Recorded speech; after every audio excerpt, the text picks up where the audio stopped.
Yun yung binebentang kahoy. Yun yung bebenta kong kahoy. Ang halaga kasi niya 500 ng isang top down. Yan.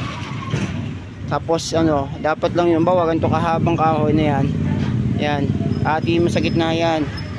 Isang top down. Puno yan. Pag isang top down niya kasi 500 ng halaga niyan. Oh.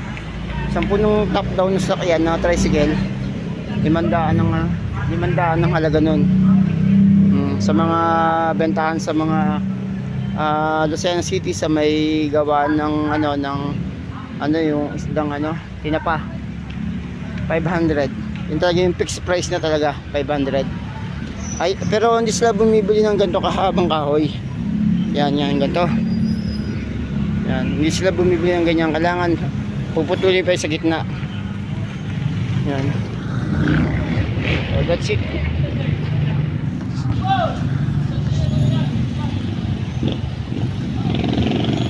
Yan man ang aking kalakal.